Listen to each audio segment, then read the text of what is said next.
Hello and welcome to Ben's OP Game Show, recorded live at 3 p.m. Pacific Time every Friday, right here, twitch.tv/TheGameFanatics. On this week's show, I'm going to be talking about Mass Effect Andromeda and still enjoying it, despite all you might be hearing. And Shovel Knight Specter of Torment. And also, I bought a Pro Controller for the Nintendo Switch because I'm an adult and I got a tax refund. Which I think that counteracts the adult statement, but first, let's take a look at some of the top stories of the week, or rather, maybe one of the more interesting ones.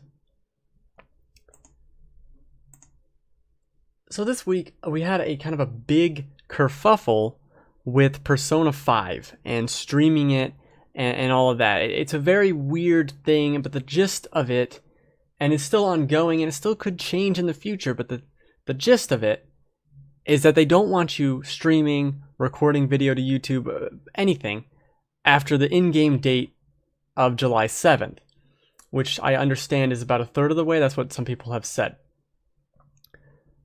Now, this is basically unprecedented. Now, certain embargoes or restrictions like this are common. I reviewed a game forever ago. Actually, it was an Atlas published game, I think, where pre-release I wasn't allowed to talk about anything after Chapter 1, right? Or stream anything after Chapter 1. That's pretty normal. That's pre-release. That's like you got a review copy. Fine. But after the game was out, you can do whatever the hell you want. So it's very, very strange. And Twitch is going along with this, seemingly. It's very strange for Sega and Atlas to be saying you can't show anything from something that you bought, that we created, after a certain point. And there's an argument to be made of spoilers, which is bafflingly stupid. The game's been out in Japan since September. So if you were hiding for spoilers, I don't know if you wanted them. If people wanted to spoil the game, they could have done so forever ago. So that doesn't really make any sense. So why exactly do this? Well, there's kind of the argument that they're making, that Sega and I guess Atlas and Japan, it seems, is making that this is a very story-based game. We don't want people playing the game vicariously through someone else who is just playing the whole thing and you're watching, right? You're going to lose out on sales. But that's kind of stupid, because really, most of the people who are watching anyone play Persona probably are already fans, probably were going to buy the game. Or they're people who weren't interested at all. So it's kind of a strange chicken or the egg thing, but like in the inverse, where no one involved is really affected by any of this.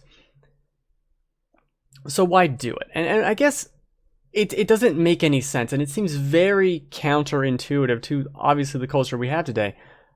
But one thing I want to bring up in particular is people calling Atlas out, calling Sega out, and saying this is worse than anything, though this is almost as bad as what Nintendo does. And that's just patently not true. What Nintendo does on YouTube is, for certain things that they copyright claim, which is not a copyright strike, by the way. A copyright strike is much worse, and if you have 3 of those on your channel on YouTube, it basically gets taken down. So much worse than just a copyright claim. A copyright claim from Nintendo, which I have gotten many a time, it basically says, oh, they have the rights to it now, they run ads on it, they'll make any money off of it. And they have their whole Nintendo Creators Program, which everyone is woefully ill-informed about. Essentially, if I register my video that they claim on their website, their Nintendo Creator Program website, I will get 60% of the proceeds, and they will get 40%. This has led to very hilarious PayPal payments where I get a penny or 2 pennies, but usually just 1 penny. It feels like sometimes a couple months go by where I didn't make any pennies. One time, I think I got 15 cents. I don't know what happened. I don't know what happened, but Nintendo sent me money. And that's the key difference. I'm using Nintendo's stuff to put stuff out there. I don't necessarily have a problem with them going, hey, let's split a deal here. We gave you the content. We know you're doing your own spin on it. You're doing your own thing. You're adding commentary, whatever. But it's still our stuff. So let's split it. Fine. I get that. What Sega and Atlas are doing with this is saying straight up, no. We'll take your shit down. And that's the distinction. And it's very in line, and this is why people maybe could possibly have been worried about Sega buying Atlas when they did. This is what Sega does with a ton of Sonic stuff. They get really pissy about that. And it's not as it's hard to find Sonic stuff online, but they really don't like it, and they will get rid of that shit. And that's not what Nintendo does. That's not what any other company does. Even annoying companies like Activision, which will claim, and you put a Call of Duty trailer in any of your videos just as reference footage, and it's going to get claimed by them. This is a bad precedent. This is clearly wrong thinking, and I like looking at it from the inside here. We're in the middle of this situation. This could drastically change over the next couple of days. Next week, next Monday, could bring a change to this. But the very fact that they thought this would be okay is a very tone-deaf move, especially considering this is where everything is. You think this free advertising is going to hurt your game somehow? Your niche JRPG that is one of the best reviewed games of the year in a very tough year to be considered one of the best reviewed games of the year? You think that's going to hurt it? Someone watching something after a third of the way through the game? You're being crazy. You're being absolutely crazy. And it speaks so much to that culture change difference of old school Japan. But we'll see what happens. I like looking at a situation like this. I don't know if I'll ever play Persona 5. Not because I watched someone play it, because there's so many games. But I love looking at this situation and seeing what happens, because this really could, if we get a reversal, be really, really positive for this whole streaming idea, and of the loosening of the tightness, the unnecessary tightness that Japan has on its stuff, that it doesn't want to let go. I mean, imagine the idea that you couldn't share, like if you had a friend over, you couldn't show them the last 30 minutes of Rogue One because they didn't buy the movie too. Like, it's some weird ass shit that only happens with video games because of the nature of the medium. And I think the idea that someone isn't going to buy the game or wasn't going to, like, these people who watch 60 hours of, like, literally the whole game, 60 hours or plus of Persona 5, newsflash, were never going to buy your game. They were never going to. You never had them. You really didn't. And that's such a fringe population. Think of how many people in the gaming media or medium or whatever even watch streams past a little bit of time, like hours and hours of it. This Venn diagram is shrinking and shrinking and shrinking. These people, these outliers that you think are just watching games instead of buying them, it's a fraction, man. It's such a fraction. And doing stuff like this is not the way to get ahead of losing sales. It is the exact opposite. In a week that should be all about positivity for releasing a seemingly amazing game, you made the conversation, you intentionally, Sega Atlas, made the conversation about how tone deaf you are. So, oops. Congratulations. And with that, let's get into the topics of the week. Also forgot to mention, new mic, very fun, very exciting, still learning. Hopefully have a new set next week, maybe. Hold up! It's fucking stylish as shit. I'm gonna get a claim. If I get a claim on this video,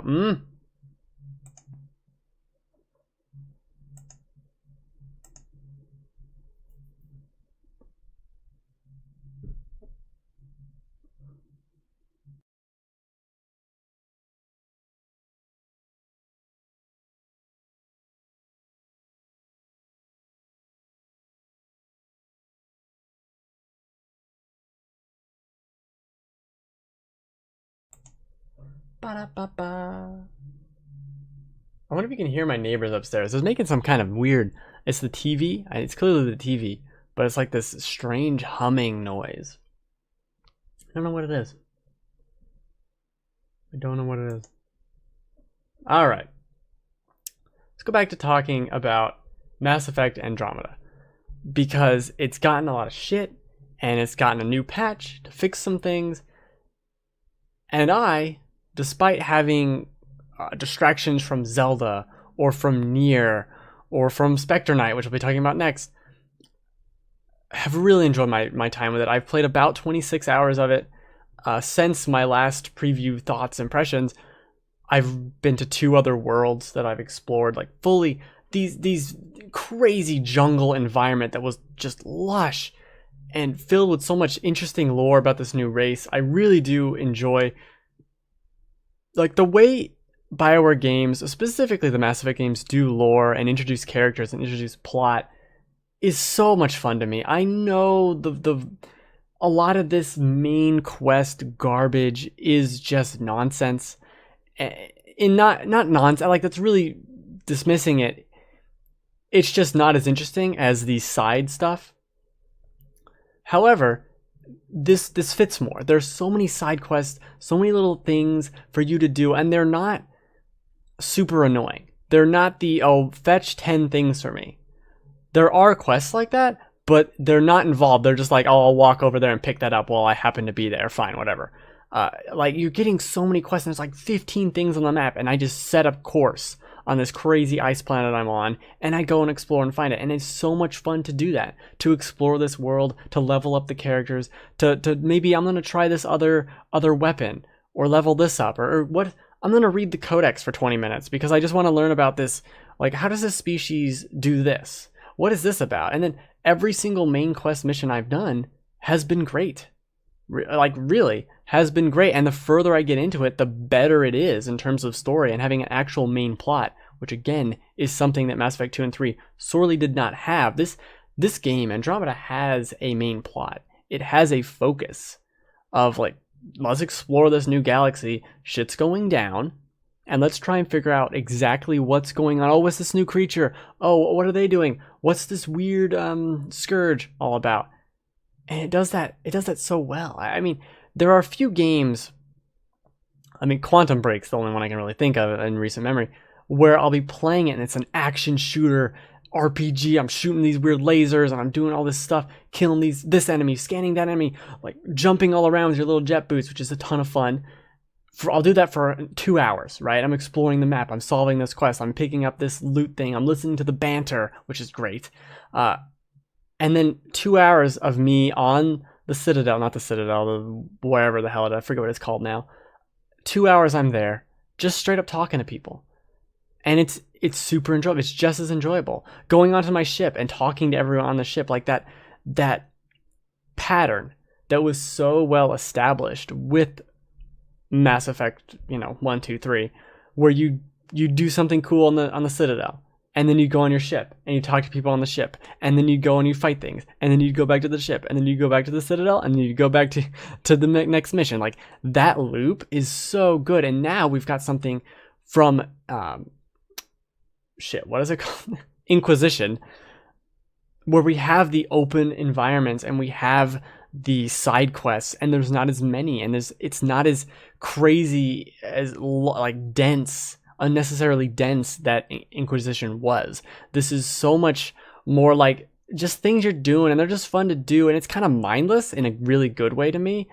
It's weird, and it's kind of crazy because this is exactly what I wanted from this game.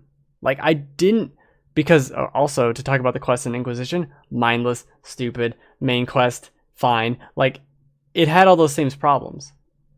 Mass Effect 2 and 3 also had their problems. Like, coming to this game from the perspective of almost brutal honesty with 2 and 3, of just like, no, this isn't the be-all end-all. This isn't the second coming of Christ in a video game. This is just a fun space adventure with an interesting story and really cool character and setting.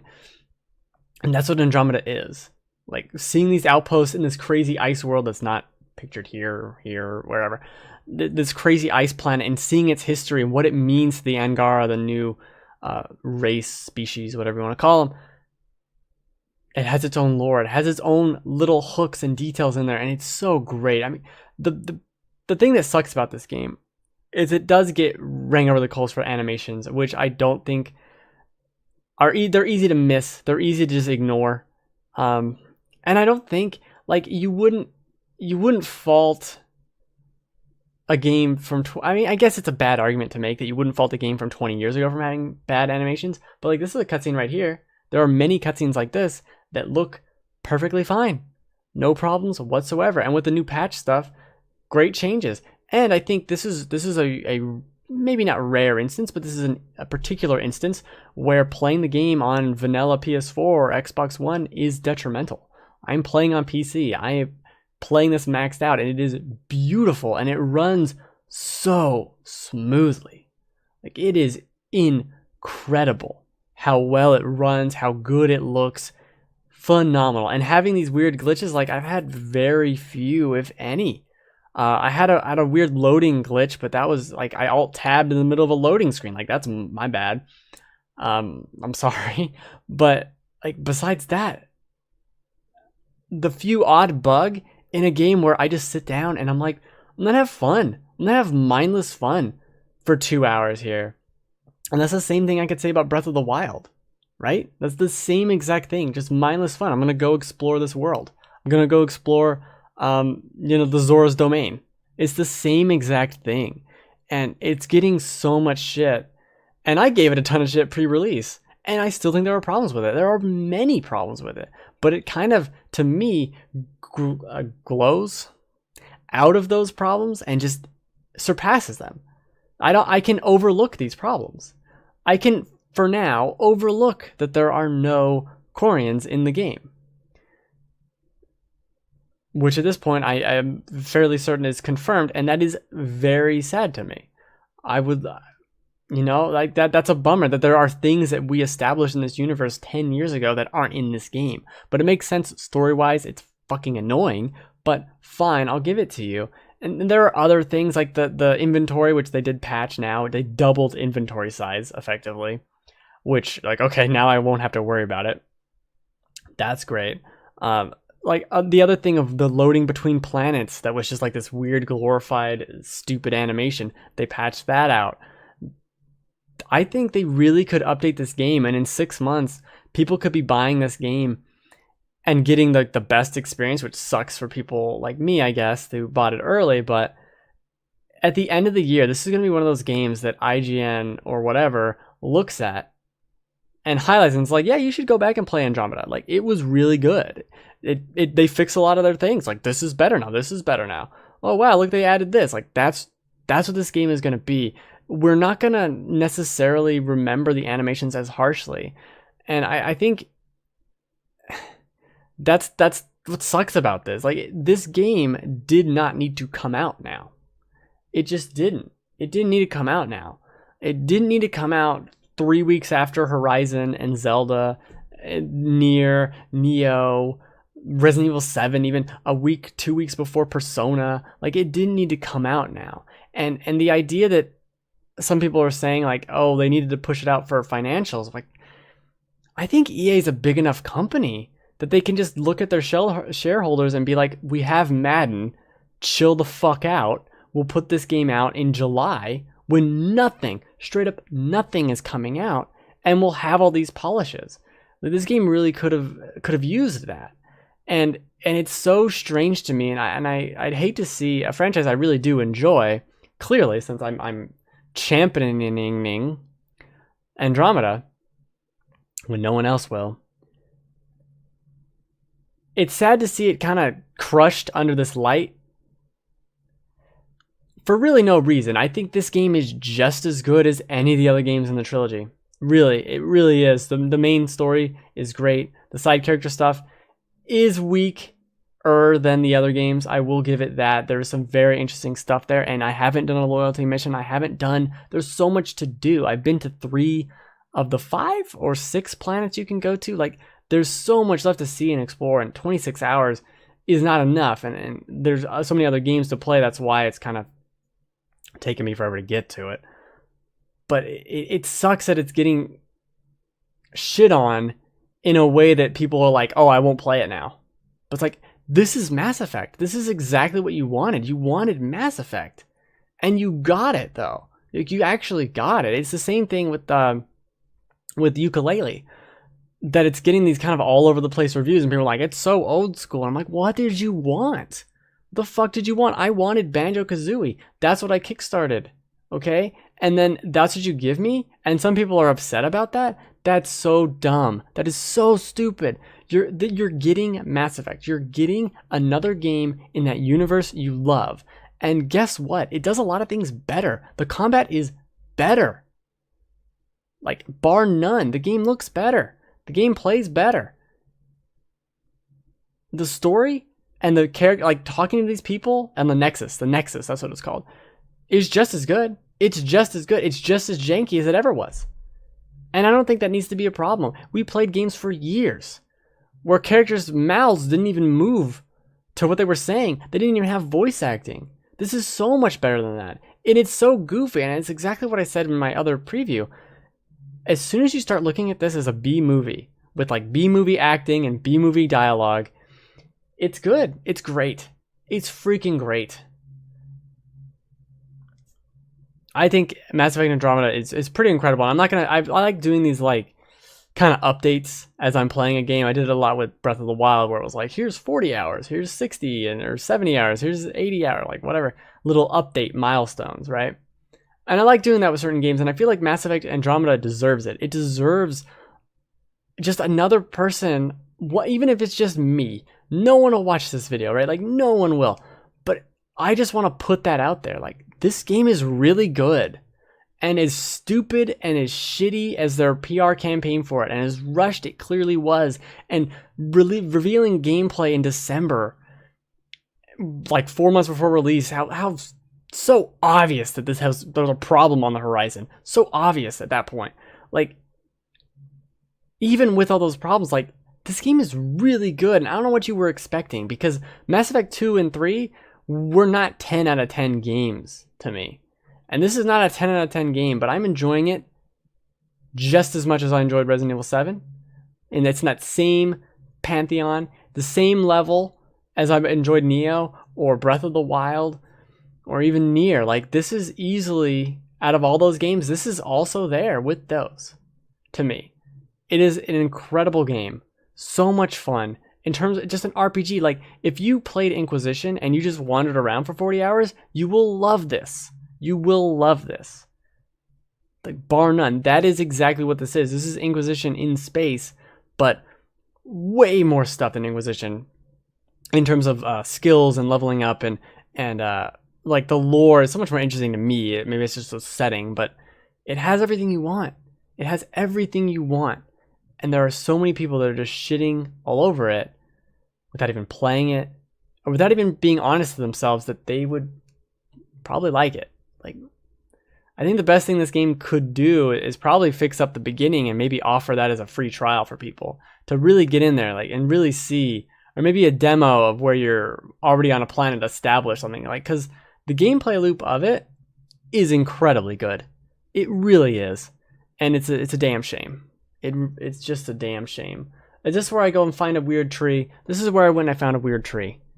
I mean, come on. How many games do I find a weird tree in? This one. And Breath of the Wild. Lots of games have weird trees. Even on this little screen, shrunk down on my screen, the OBS preview, game's gorgeous. And it's a ton of fun. The combat's great. Fighting enemies is fine. Like, it's just, it's a great game. This is easily one of my favorite games of the year. And at the end of the year, this will be in the top 10. Like, I don't see how it couldn't be. I'm loving it. Ba-da-ba-ba-ba. Mass Effect Andromeda. I think that's all I have to say about it. Also, Merry Christmas. Also, PB's great. Also, no, I haven't had sex with anyone in the game yet. Which is unfortunate, but we'll get there. I think we'll get there. The jetpack's so fucking cool. Enough.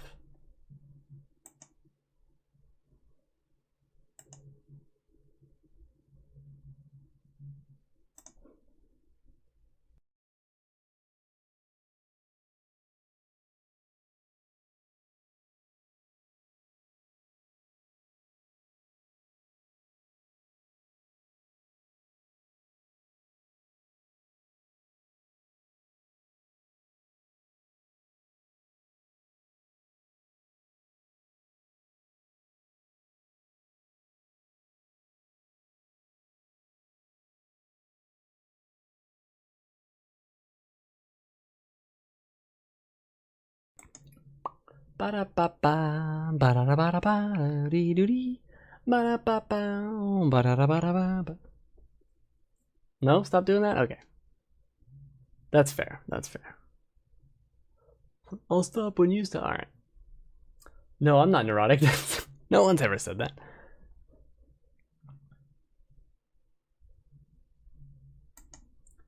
To move on to other things I really enjoy, Specter Knight. Now, I don't remember, was I a Kickstarter backer of Shovel Knight? I think I was. So I got Shovel Knight. I played the Plague Knight. I love Shovel Knight, the original Shovel Knight.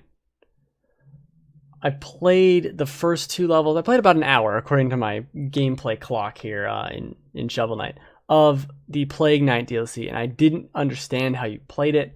I didn't like it. It felt very weird, like you had a double jump and then you could throw, like you had a ranged weapon that was a diagonal throwing potion thing, and if you did it in the air you could kind of bounce around, and I just couldn't get it. I just didn't get it. I didn't understand it. Fine, whatever. It was a disappointment, and I moved on, right?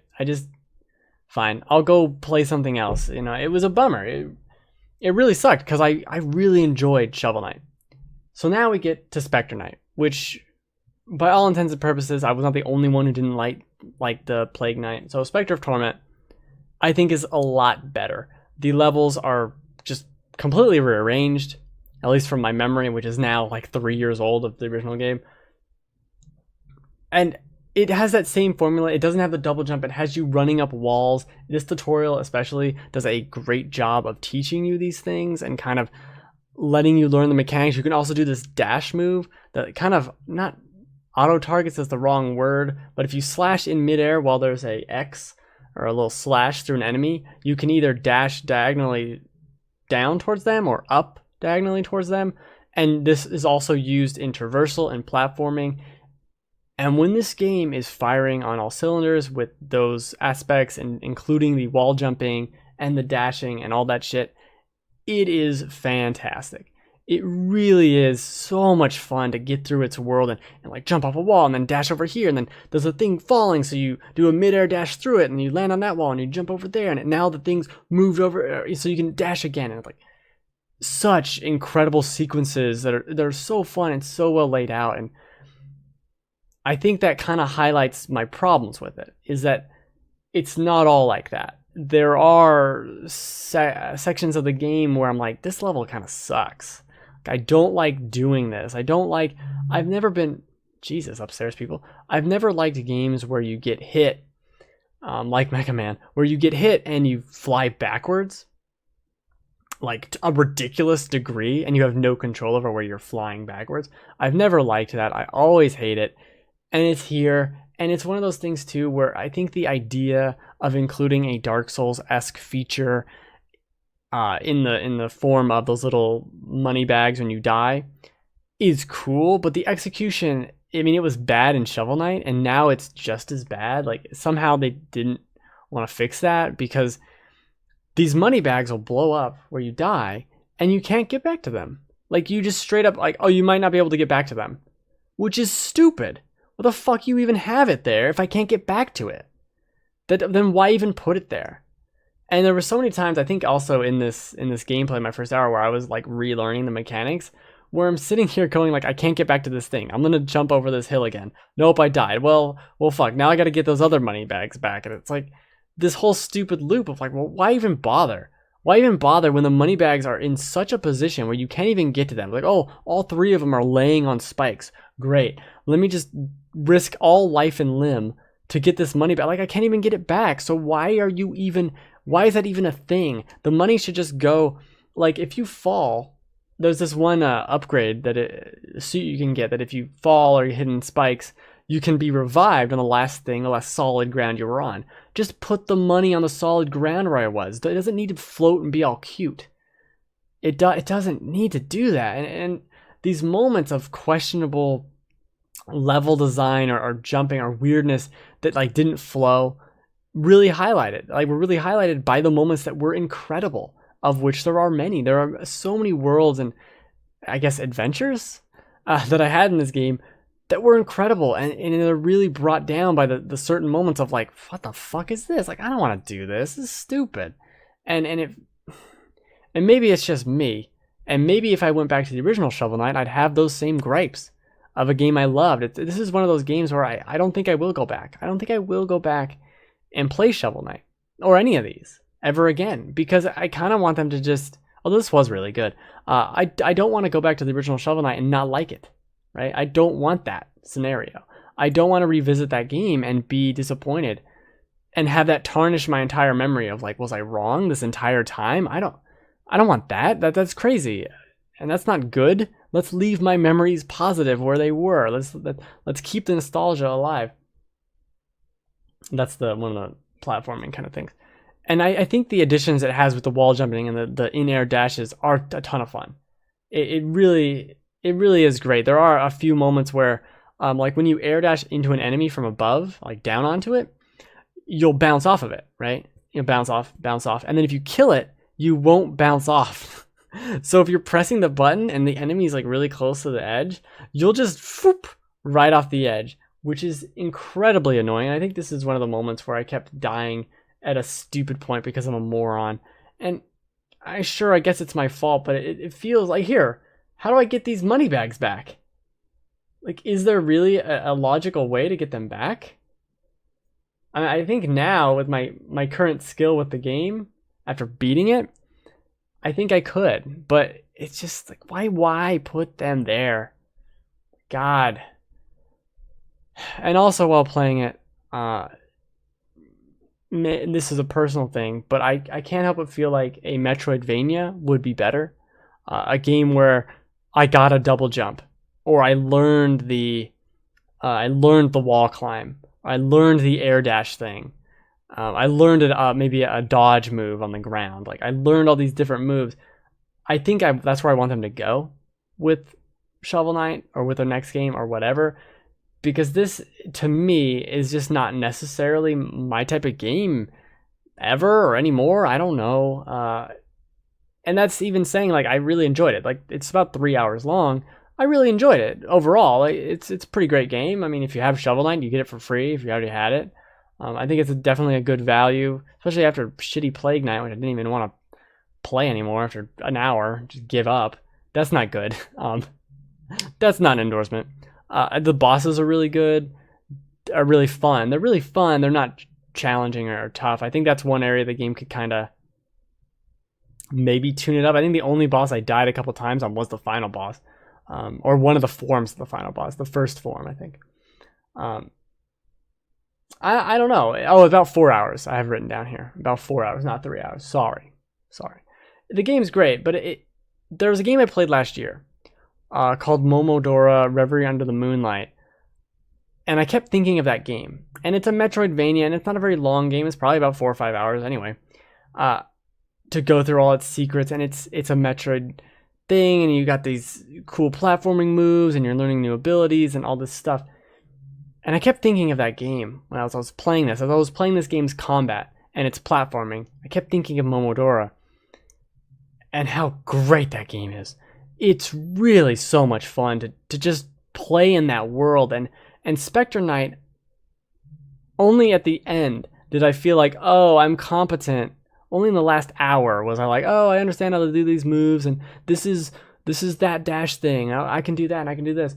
Only then did I really learn that. And it felt like the entire time with Momodora, I was doing that. I was having this incredible jumping ninja girl action thing.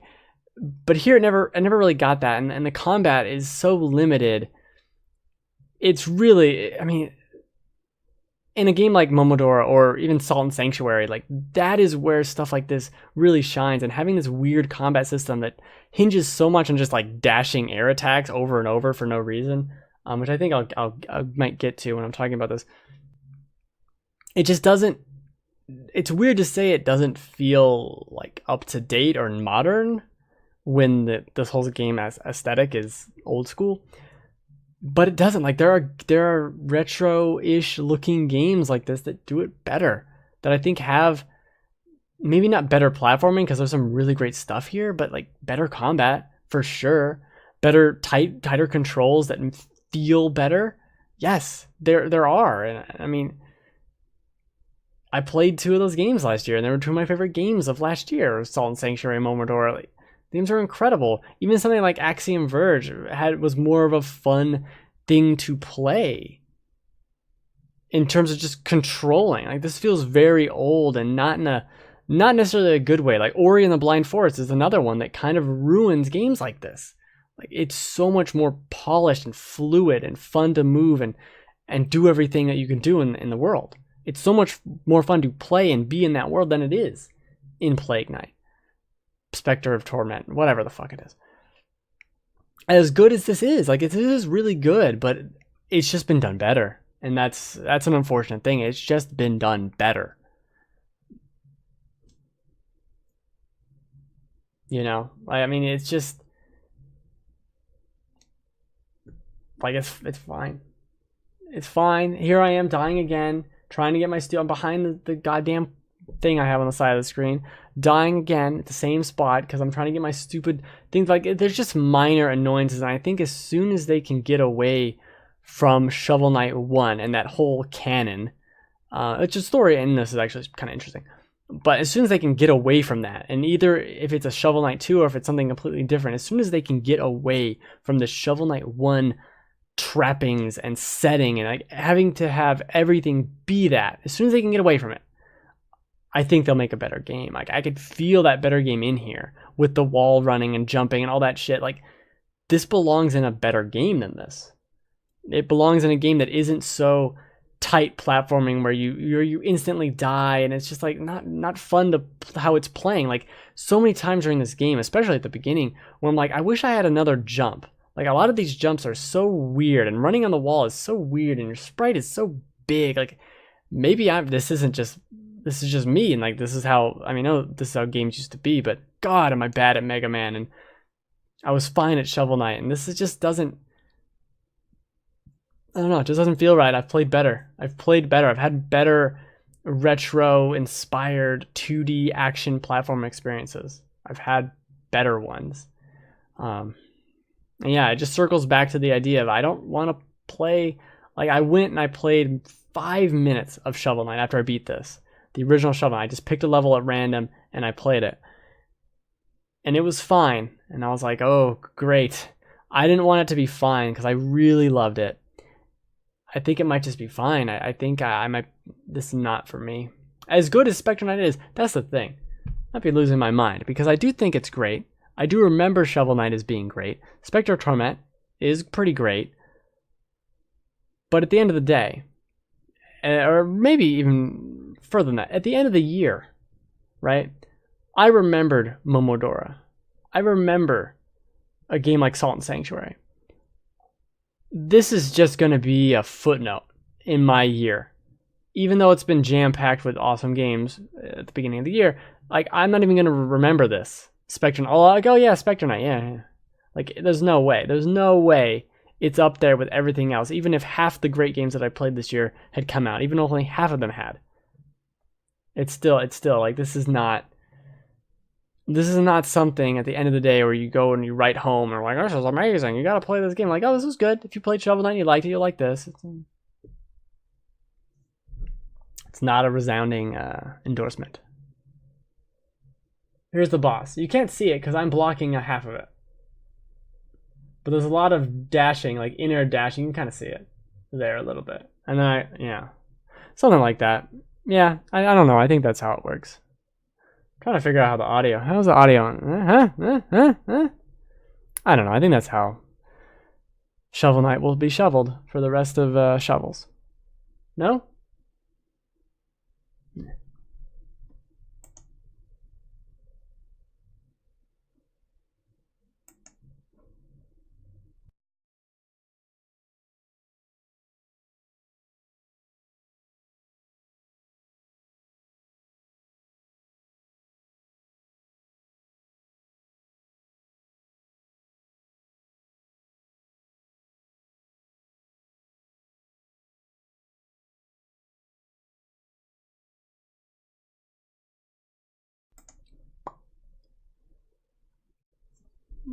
I'm just going to do a couple of microphone tests here. That's what I'm trying to figure out.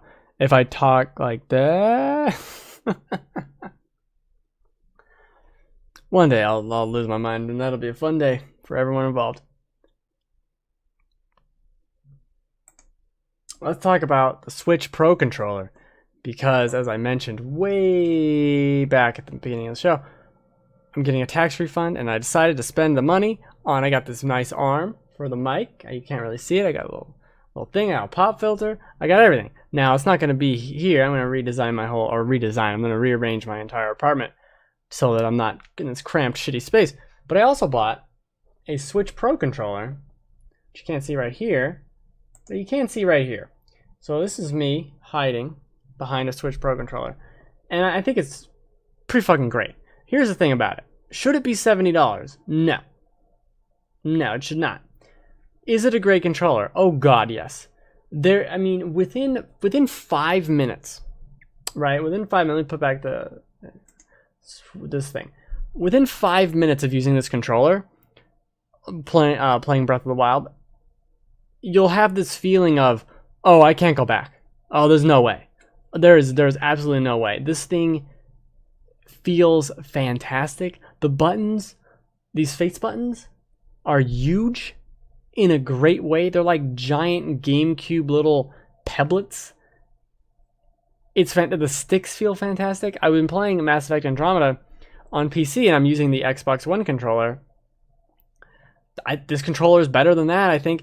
You know what's also better about this? It has the motion control in it, and I love the motion control aiming in Breath of the Wild. I do think it works spectacularly. There are so many times playing Andromeda where I want to aim just a little more with the controller, but I can't. And it works. Even as a controller, it works perfectly. It's got this, it's fucking giant. Look at how big and thick this is. That's what she said. Anyway, the controller is fantastic. So should you buy a Pro controller? Yeah, you probably should. But that's crazy, right? That's crazy. It's $70. But I can't play Zelda any other way. Like there's no way. There's no way. There's no universe. There's no universe. There's no. This thing's fucking great. This controller is unbelievable. It is absolutely worth it.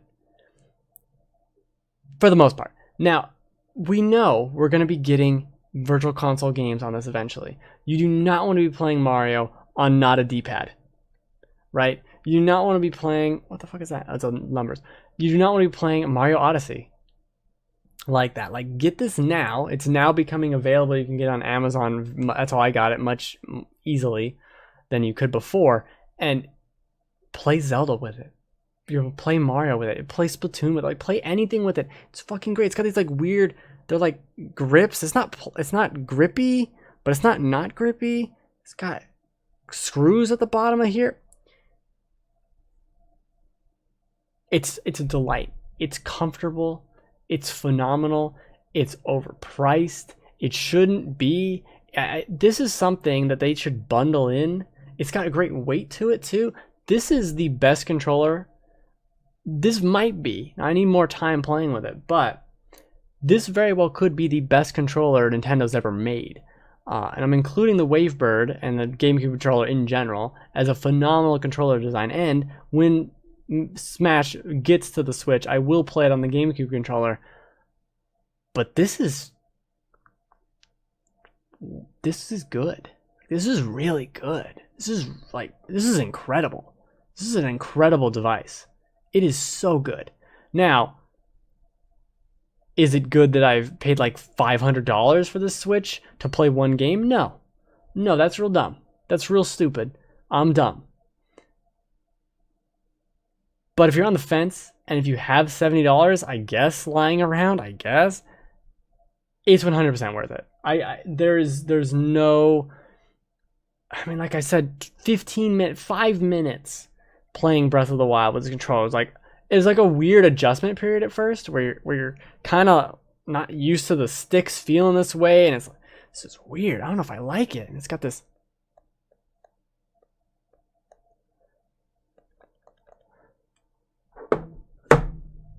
Fantastic. It is a phenomenal controller.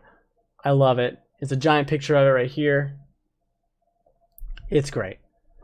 That's really all I have to say about it. Fucking great controller. That's it. Yeah, it's a great controller. I think I might like the controller more than Zelda now. it's making me like Zelda more. Because some of that stuff in Zelda, I'm going to do a final review for Zelda after I get all 120 shrines, which I'm now like 104. Getting there. 16 more left. About, all the beasts are done. It's a lot of shit. The game's too big, I think. But maybe not. But who knows. Game's great. Anyway, I do this show every Friday, 3 p.m. Pacific time, twitch.tv/thegamefanatics.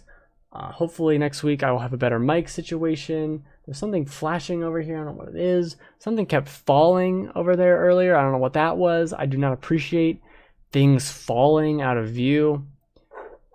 Whatever.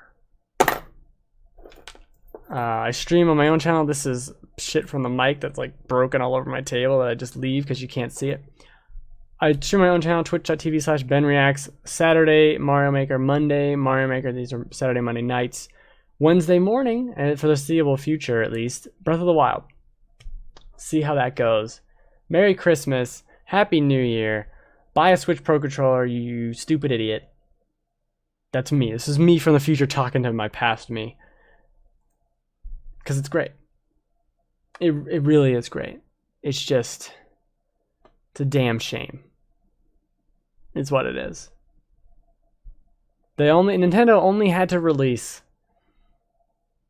a fantastic portable home console hybrid to release a phenomenal controller. And I should have brought the Wii U Pro Controller to compare, because like that thing's a pile of garbage compared to this. Just straight up shit pile. Don't even look at it. I can see it from here. I don't want to look at it. Not even, can't even look at it. Nope, not looking at it. I see you over there. I'm not looking at you. I'm not looking at it. It's gross. That Wii U Pro Controller is gross.